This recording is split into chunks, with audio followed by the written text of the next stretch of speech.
Central and Eastern Europe is no longer a marginal nook of Europe, but an economically and politically essential part of it. German business is extremely active in the region, as a trade partner as well as an investor. Der DUIHK wurde vor 25 Jahren gegründet und ist einer Jahresproduktion von 2 Millionen Motoren der zentrale Motorenlieferant des VW- und Audi-Konzerns. Wir betreiben am Standort Győr mit unserem Werkzeugbau einen der größten und komplexesten in der ganzen Region. Und damit ist die Region Mittelosteuropa, Ungarn und Győr letztendlich ein ganz wesentlicher Bestandteil für die Audi AG im Produktionsnetzwerk. For BASF, we make a turnover in the region of approximately 3 billion euros, which is 8% of the Europe, Middle East, Africa turnover in BASF, so pretty important. And we were growing by an annual growth rate of 10% since 2010. Since the industrialization in this region was very strong during the past years, we have been happy to follow our customers and serve them here locally. German companies are heavily engaged in Central and Eastern Europe when it comes to investment locations and when it comes to subsidiaries. It offers an attractive mix of cost comparative advantages, quality of the workers, productivities and geographic proximity. I can give you an overview about Hungary. We have here huge production sites and huge development sites, which differentiates us from other companies which do only one topic, mainly production. And we have overall status last year more than 14,000 people working here, and this is really an importance. In my opinion, the importance of this region will develop differently. In simple words, the OEMs will come. And this is what we see. We have facilities in Hungary, we have facilities in Slovakia. Slovakia is the biggest car manufacturer worldwide. In cars per capita, the next OEM is coming. But in my prognosis, the suppliers of these OEMs will leave this area because they are under high cost pressure.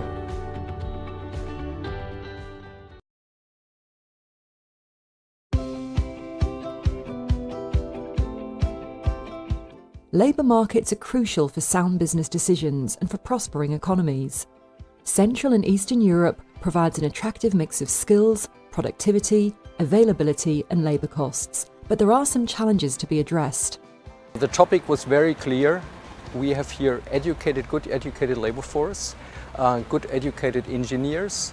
Of course, we have here a cost advantage. Raising wages, I personally consider as a great benefit for the region because it improves the purchasing power, and an improving purchasing power even fosters more the economy. And we see it very positive that the more developed countries in Central and Eastern Europe are developing away from a workbench towards innovation-driven countries. Looking to the engineering field, we are more interested in very good, skilled, trained, educated people, and then it's more interesting to have the high educated people, their know-how, their expertise, than just discussing about salaries. Overall, for me, the know-how is more important. My opinion is we have not to wait until governments do something. We have also to do something on our own. In comparison to the German employees, the skill level and the willingness to work, the motivation is comparable. I have nothing against, but I would like to have people, but they are not available. This is the point. We have a big migration topic, migration of workforce. The wages are rising rapidly, and this definitely is hitting the companies in terms of competitiveness. Everybody is under high cost pressure, and in consequence the companies will start to move business. Qualified and high educated people are the essence of our business in Central and Eastern Europe. That means that we are actually dependent on the resource pool which we get from high schools and from universities.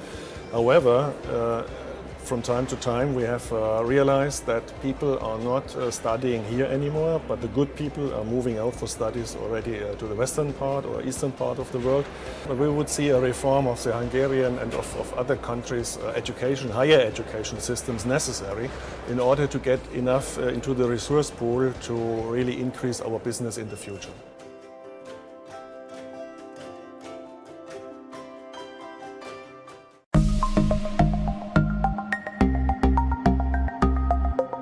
Even well-positioned companies need a supportive policy environment in order to maintain and enhance their international competitiveness.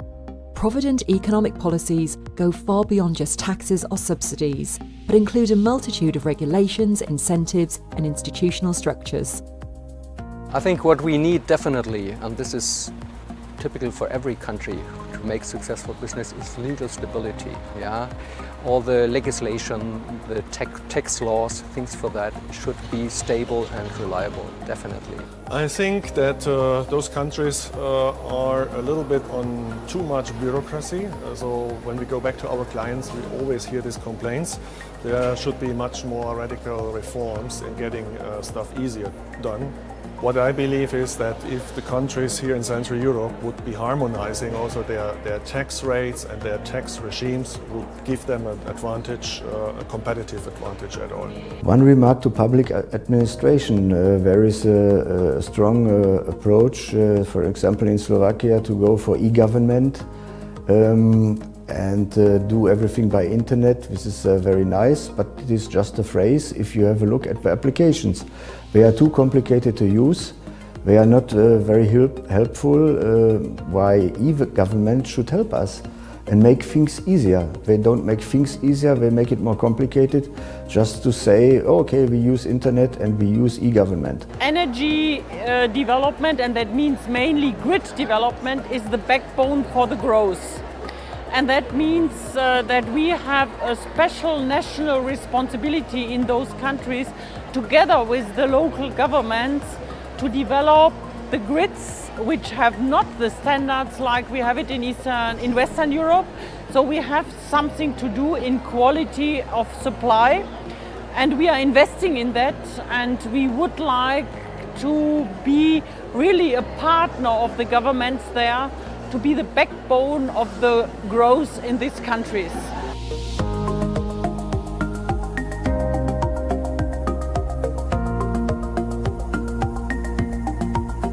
I have to say we have to focus on that, because logistics will become more and more important, because the role of the Central European states will definitely be more logistic driven, which is for the time being not in the scope of the politicians, but should be. It is, for example, not one of the strategic pillars of the Slovakian government. Ja, Ungarn bietet ein politisches und wirtschaftspolitisch stabiles Umfeld, im Speziellen für die Automobilindustrie. Und für die Wettbewerbsfähigkeit des Standorts Ungarn, des Industriestandortes, ist, dass die Rahmenbedingungen in Summe passen. Dazu zählen Industrieflächen in hervorragender Infrastruktur, ein attraktives Steuersystem, hochqualifizierte Arbeitsplätze, damit wir eine hohe Nutzungsmöglichkeit unseres investierten Kapitals haben.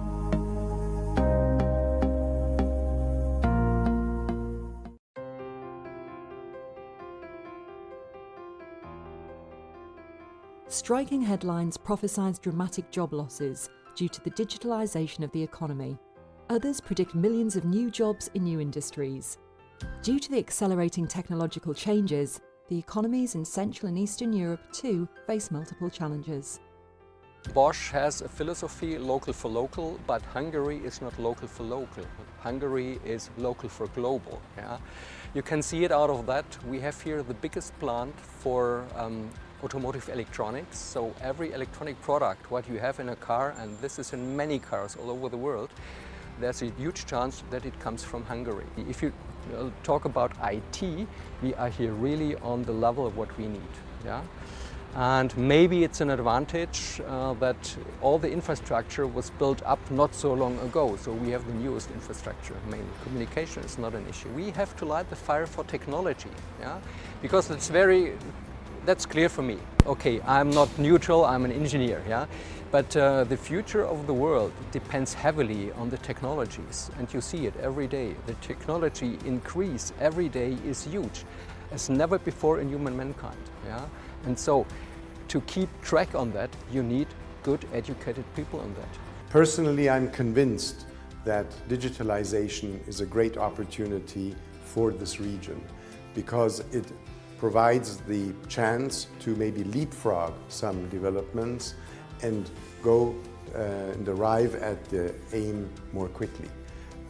We have a lot of resources here at the universities and also a very open economic environment which allows for change and gives us opportunities to take the industry to the next step. Innovation is quite important, and I have the feeling the Eastern European countries are more willing to go to new solutions. The people are more enthusiastic about that, and sometimes I feel we will jump over this traditional development in the Western European countries. We will quicker catch up, and we as investors in the Eastern European countries have to support this development. If automation will be the future focus, then this can be an opportunity for these regions here, for these countries in the Central European region, but we have to push forward to internet availability, maybe 5G quicker than the others. Push more for the availability of IT workforce, change a little bit the education structure. Concerning the industry politics, I would like to say that Europe has more and more become innovation unfriendly. And more innovations are being done outside of Europe, in the United States or in China or in Asia. And for that, it is very important that we get back to an innovation-friendly regulatory environment. And specifically for that, the Central-Eastern European countries can help very much. You have to consider that I'm responsible for 13 countries from Hungary down to Cyprus. And you can imagine that the quality of infrastructure and energy supply is very different in these countries. In the more developed countries, it's very good. We have a very good standard. In countries like the Western Balkans, Romania or Bulgaria, for example, there the infrastructure development has a great room for improvement, I would say.